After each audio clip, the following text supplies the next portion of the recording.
네, 아까 들으신 대로 국민의힘 윤석열 정부 중간평가 성격인 내년 총선을 한동훈 비대위 체제로 치르기로 결정을 했습니다.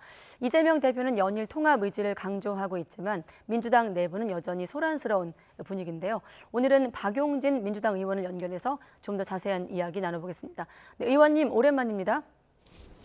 네, 안녕하세요. 박용진입니다. 네, 안녕하십니까. 원래 스튜디오에서 뵙기로 했는데 그 예산안 본회의 때문에 국회에서 아쉽지만 연결을 했습니다. 민주당 얘기하기 전에 아무래도 헤드라인은 한동훈 장관 얘기이기 때문에 자 바로 여쭤보겠습니다. 이제 그러니까 여야 구도가 한동훈 비대위원장 대 이재명 대표 아니겠습니까? 야당 의원으로서 어떻게 보십니까? 그 한동훈 장관이 추대되는 형식으로 지금 국민의힘의 이제 대표 자리로 가게 되는 건데요. 추대를 했다라고 하는 얘기는 전권을 주겠다는 것일 거고요. 그 전권을 쥔 사람이 선거 결과에 전적으로 책임지겠죠.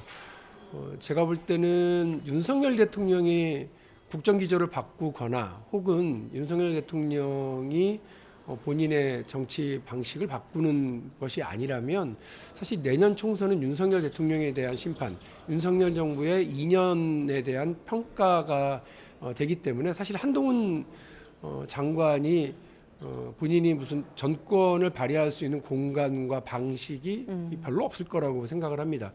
그래서 추대되고 전권 쥐고 패배한 선거 결과에 대해서 전적으로 책임지게 되면 한동훈 장관은 황교안 전 대통령 권한대행이 자유한국당의 당대표로서 전적으로 선거 패배에 책임지고 정치 전면에서 퇴장한 것처럼 그렇게 사라지게 되는 황교안의 운명을 다시 밟지 않을까 하는 그런 생각이 듭니다. 아, 그러면 한동훈 비대위원장이 이제 물론 절차를 거쳐 다음 주에 공식화될 예정이지만 한동훈 비대위원장이 전권에 대한 의지는 있지만 당내 환경이 받쳐주지 못한다 이런 얘기십니까?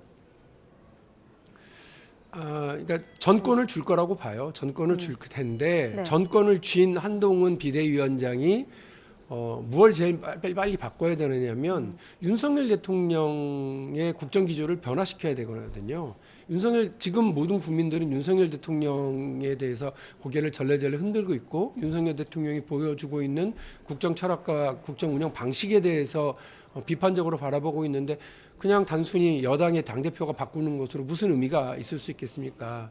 박근혜 전 그 새누리당 대표가 이명박 대통령 시절에 이명박 대통령을 들이받을 수 있었기 때문에 그 비대위가 성공했다는 평가를 받는 것 아니겠습니까? 네. 여당에서의 비대위원장, 여당 대표의 운명이라고 하는 건 대통령과의 관계가 가장 핵심인데 대통령 아바타 소리까지 듣고 있는 한동훈 장관이 과연 윤석열 정부의 윤석열 대통령의 국정운영 기조를 변화시킬 수 있을 거냐. 이것이 본인이 전권을 쥐어봤자 전적인 패배에 대한 전적인 책임만 지는 것으로 귀결될 것 같다라고 하는 황교안 전 대표의 그 길을 갈 것 같다라고 하는 그런 전망을 한다는 말씀입니다.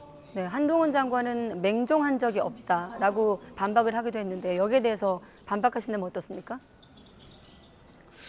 글쎄요, 뭐 누구를 맹종했네 마느냐의 문제가 아니라 본인 스스로가 윤석열 대통령 정부의 국정기조를 그대로 따랐던 사람 아닙니까? 게다가 윤석열 대통령의 고위공직자들의 인사 추천 과정에 본인이 제일 앞장섰잖아요. 네.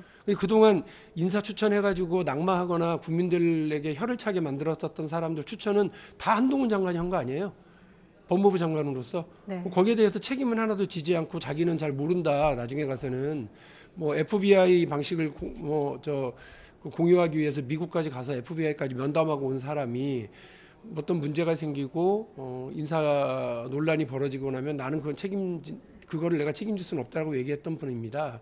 윤석열 정부의 가장 큰 실책, 인사 실책과 관련해서 가장 큰 책임이 있는 분이 지금 와서 여당 비대위원장으로 윤석열 정부의 국정운영 방식을 바꾸겠다? 글쎄요. 제가 볼 때는 거의 불가능에 가까운 일 아닐까 싶습니다. 네, 당내에서도 국민의힘 당 내부에서도 한계 혹은 과제에 대해서 여러 대목을 꼽는데 그중에 하나가 말씀하신 김건희 여사 리스크 해소 문제도 있을 것이고 또 중도 확장성 여러 문제가 있는데 박 의원님께서는 어떤 문제가 좀 한동훈 비대위원장이 놓인 과제 중에 시급하다고 보십니까?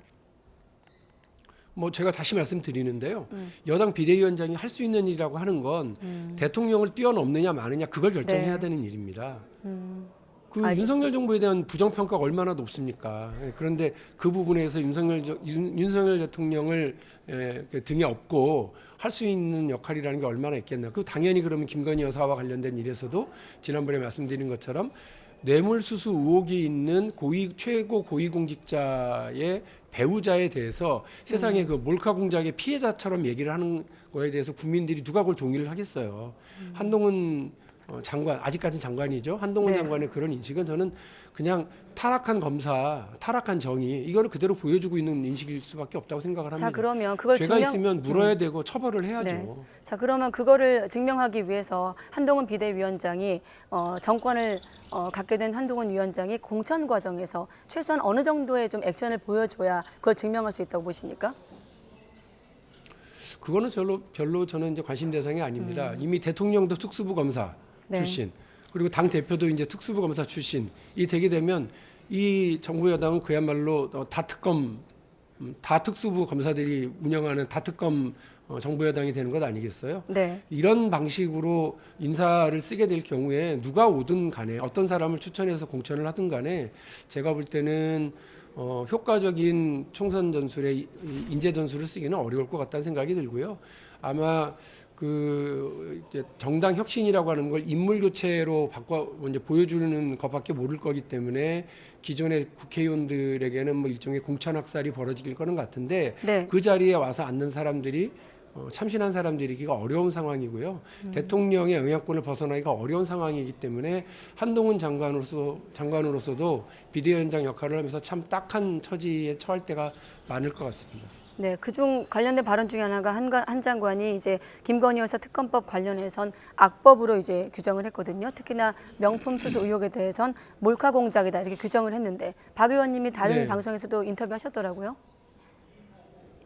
그거 좀 말이 안 되잖아요. 그러니까 특검이라고 하는 것의 가장 핵심은 대통령과 대통령 주변 그 가족들, 측근들과의 관계된 문제를 다루기 때문에 대통령이 임명을 하더라도 추천은 야당 몫으로 두는 것은 너무 당연한 거고요. 그런 전례는 많았습니다. 네. 야당이 특검 후보자들 추천하는 경우는. 게다가 한동훈 장관이 참여했었던 최순실 특검과 관련해서 매일매일 브리핑했었잖아요. 그거를 굳이 본인이 이제 여당의 비대위원장으로 가게 되니까 그건 악법이다라고 얘기를 하는 건 자기 부정이기도 하고요. 전형적인 내로남불입니다. 공식적으로 정치를 시작도 하시기 전에 내로남불의 문법부터 쓰시는 것은 본인이 그렇게 비난에 맞지 않았던 여의도 문법 중에서도 최악의 문법이에요. 내로남불하지 않는 한동훈식 어법을 기대했는데 시작도 하기 전에 그렇게 하는 것에 대해서 네. 한동훈식 내로남불에 대해서 많이 실망스럽습니다. 네, 알겠습니다. 민주당 얘기 넘어가기 전에 한 가지만 여쭤보면, 자, 한동훈 비대위원장 추대 과정에서 어제 오늘 사이에 뭐 이순신이다, 원균이다 여러 비유가 있던데 뭐 이준석 전 대표는 팀 원균이는 비대위원장이다 이런 말도 했는데 혹시 여기에 박 의원님도 덧붙이실 비유가 있을까요? 아니요. 이순신 장군께서 늘 고생이 많으십니다. 정치인들이 자기들 필요할 때 이리 붙이고 저리 붙이고 하는데요. 네. 이순신 장군은 뭐 나라를 구했지만 한동훈 장관은 지금 뭐 나라를 구하라 그런 게 아니라 윤석열 대통령의 심부름 혹은 윤석열 대통령을 구하러 가는 거니까 네. 뭐 그것과 비교할 일은 아니라고 생각을 하고요. 최선을 다해 주시되 본인이 늘 얘기했었던 것처럼 내로남불하지 않으시기를 바랍니다. 네, 알겠습니다. 아무튼 집권 여당의 비대위원장 한동훈 비대위원장을 맡게 된 민주당 내부 얘기로 넘어가겠습니다. 아무래도 가장 큰 이슈라면 최근에 신당 창당을 언급한 이낙연 전 대표 행보일 텐데, 자, 이 최근의 일련의 과정에 대해서 어떻게 좀 보고 계세요? 그 여당이 지난 10여일 정도 상당히 혼란스러웠잖아요. 근데 사실은 저는 강서구청장 보궐선거 이후에 국민의힘의 시간이다라고 제가 그렇게 규정을 했습니다. 그런데 그 국민의힘의 시간이 끝나고 나면 민주당에게 공이 넘어올 텐데 미리미리 국민의힘에 끌려가지 않고 미리미리 당이 혁신하고 변화해야 된다고도 말씀드렸습니다. 지금은 강 건너 불구경하듯이 여당의 혼란을 민주당이 지켜보고 있는데 지금 그럴 때가 아닙니다. 강 건너 불난 게 아니고 네. 바로 옆집에 불이 났기 때문에 언제 옮겨붙을지 모르는 상황이고요. 민주당의 변화, 국민들이 원하는 민주당의 변화와 혁신을 이끌어내야 되는데 아직 이재명 당대표가 그에 걸맞는 이재명 플랜을 내놓고 있지 않고 있기 때문에 당 안팎으로 여러 가지 비판과 우려가 있는 것으로 알고 있습니다. 이낙연 전 대표의 최근 흐름에 대해서 어떻게 보세요? 저는 이낙연 대표도 민주당의 이런 변화 없는 모습 그리고 이대로 가면 된다라고 생각하는 인식들에 대해서 지적하고 있는 것으로 보입니다. 네. 다만 신당이라고 하는 방식을 정해놓고 시간을 정해놓고 일종의 자기 갈 길 가는 방식으로 가시기는 않았으면 좋겠습니다. 왜 굳이 그게 12월 말입니까? 12월 30일이 지나면 뭐가 세상이 확 달라지나요? 그렇지 않잖아요. 그러니까 이낙연 전 대표께서 민주당을 사랑하고 또 민주당을 지지했던 국민들에게 본인 역시 일정한 책임이 있는 분이시기 때문에 민주당 안에서 민주당의 변화를 위해서 같이 싸우고 또 민주당의 혁신을 위해서 여러 계획과 행보를 하시는 것이 좀 맞다고 생각을 합니다. 네. 지금 아까 말씀드린 것처럼 옆집에 불난 거기 때문에요. 절대 이렇게 민주당이 가서는 안 되고 민주당이 만일에 변화 없이 이대로 가겠다라고 하게 되면 저는 곧 국민들의 비판과 여론의 변화가 민주당에 덮쳐올 거라고 생각을 합니다.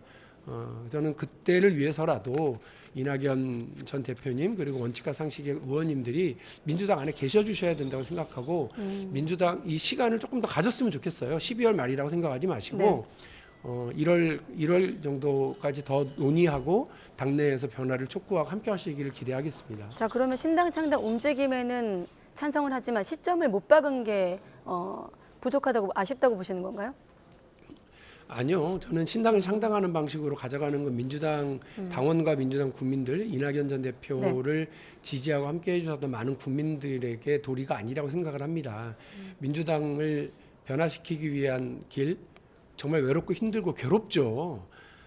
저도 그렇습니다. 힘들고 괴롭습니다. 네. 그러나 민주당의 이름으로 당선됐고 민주당의 이름으로 함께했고 민주당의 당대표가 되고 민주당의 대통령 후보가 되고자 노력했던 사람이었기 때문에 저도 이 고통스러운 과정을 하고 있는 건데 이낙연 대표는 민주당의 그 대표도 지내셨던 분이고 또 민주당에서 국무총리까지 하셨던 분이잖아요. 그러니까 더 괴롭고 더 큰 고통도 다 감내하고 민주당에서 책임 있게 해주시기를 기대한다는 말씀입니다. 네. 안 그래도 의원님께서 이재명 대표 향해서 이낙연 전 대표도 만나고 원칙과 상식도 만나야 한다고 말씀하셨는데 좀 문제를 단순화시키면 왜 이렇게 만나기 힘든 겁니까?